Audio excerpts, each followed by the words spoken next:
We started a practice last year about celebrating schools that are making an incredible difference, and we're going to start that again now, back in the swing.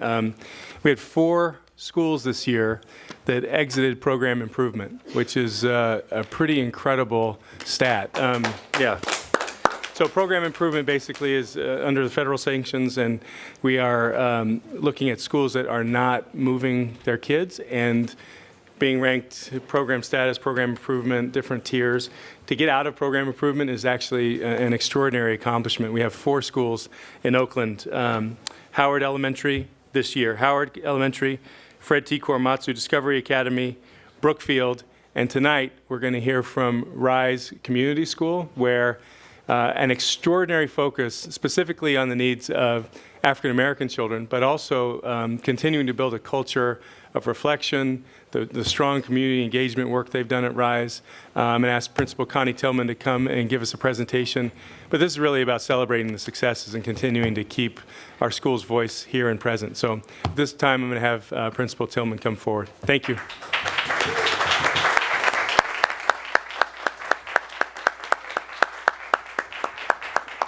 Thank you very, very much. I also have some teachers here and parents that I want to come up at this time because it's about all of us and what we did together.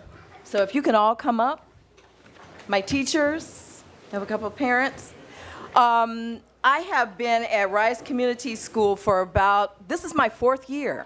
So I have really found this to be a challenge and a joy because this school has had lots of challenges, but very, very dedicated teachers and parents. And I have a short presentation, but I don't, yeah, okay.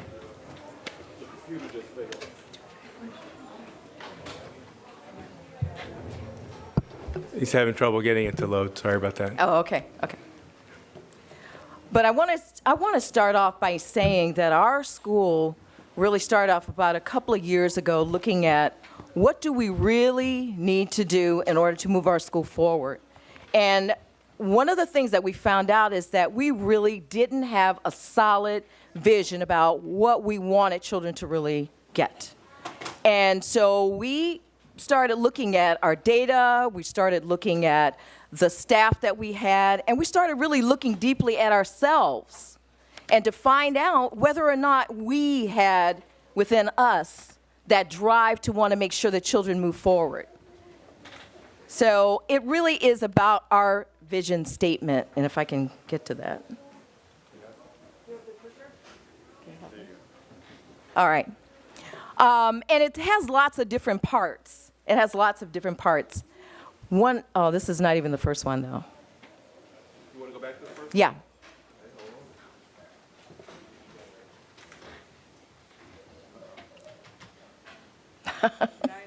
This is always fun.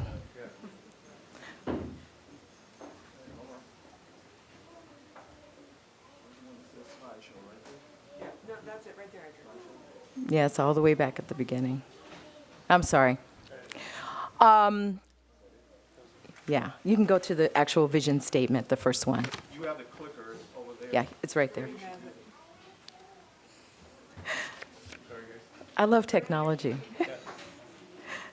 All right.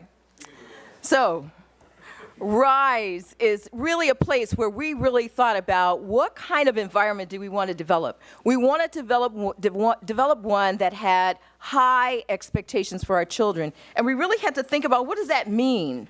That means really treating our children with dignity and fairness.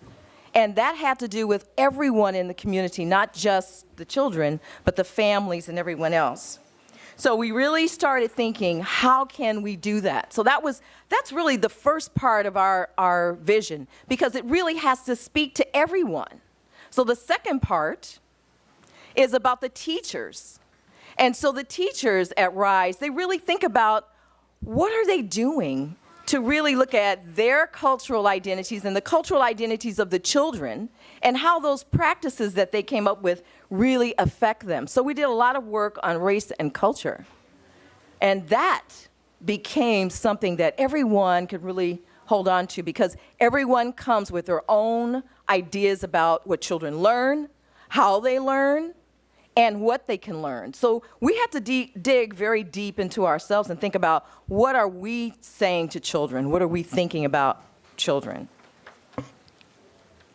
The next thing is about the students. So the students at RISE, we really wanted to challenge them to be readers and thinkers and mathematicians. We really wanted to get to that critical thinking. We were an expeditionary learning school. So our children had opportunities to work on science and social studies. So it was a natural, creative process for our children. And they developed their curiosity. So it became something that was very important. And the last thing has to do with families and the community. I'm new to Oakland. I've only been in Oakland a very short time, 5 years. So I had to really get to know, who are the community members? Who are the people in my community? I became a part of the Elmhurst Community Stakeholders Group, which is a combination of businesses, of the police department, of the churches in the community, to find out, how can we help together? Because you know what? Nobody can do this by themselves. Nobody. So it's really about, how are we working together to help the community? And one of our biggest supporters is Allen Temple.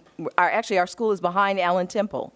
And Allen Temple is actually bringing in mentors and tutors, and we're working with their music department. And it's becoming something that now everybody is seeing, that it takes all of us to do this. No school can do it by themselves, and we're going to make sure that our children move forward. So we want our children not only to get jobs and have careers, but we want them to have the ability to go beyond right here in this city and move to other places, to bring back that information, to travel. So that's that global learning that we wanted for our kids. So our theory of action, we came up with a theory of action and how we were going to work with how kids were going to get there. So we started thinking about strategies that we could do as a school that would help engage children, and not only our African American children, but our ELL students. So we started reading the book, Teach Like a Champion. And we used those strategies, and they helped everyone. We had structured language practice, worked with sentence frames, and really talked about, what are we teaching, and having learning targets. We examined, like I said, we examined race and culture. We started talking about, what are our expectations for children, and how does that impact what our children learn? And then looking at data, looking at our focal students, we saw that our African American boys were doing very poorly. So that became our focus, African American students. And some of our students really, really, really improved. And as a matter of fact, our African American students improved at least 10%. So the main idea for our theory of action and what we wanted was to have that growth. Those children from the bottom that were in far below basic and below basic to move up, the kids in basic to move up, those children that were in basic to move to proficient, and keep those kids in advanced. And I think we are well on our way to doing that. The ways that we're doing this is collaboration. Every week our teachers meet together, and they have meetings to talk about the standards that they're working on. Student work, analyzing the data is very important. We have a very, very strong leadership team, because I believe in developing leadership within our building. And we have a whole idea about distributive leadership, because those are the people that are on my leadership team who are actually help out with professional development. And so whatever we don't know, we find out, and we learn, and we share it with each other. So our professional development is very, very stuck on our theory of action and on our vision. And the last thing I want to talk about is just giving you a look at how our children are doing. Here's some of the results. If you'll notice, the bands at the bottom are the far below basic, the orange is the below basic. And you know, we have a big group that's still at basic. We're trying to move those children up, but we've also moved up our children from basic to proficient and advanced.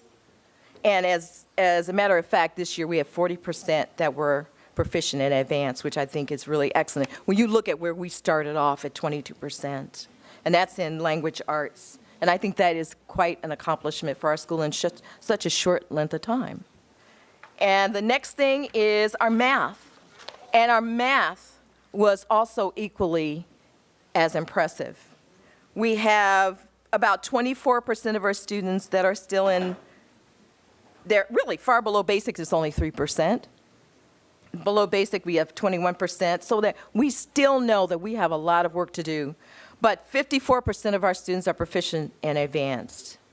And it's because of our vision. We started with that. And everything else that we do really moves us in that direction. It all goes back to that vision statement. And so I really have to applaud all of the teachers that are standing here. They are so dedicated. I had one new teacher this year, actually 2 new teachers, because one of my teachers moved up to the TSA position. So we are a steady staff, and I just have to applaud them and the parents for being here.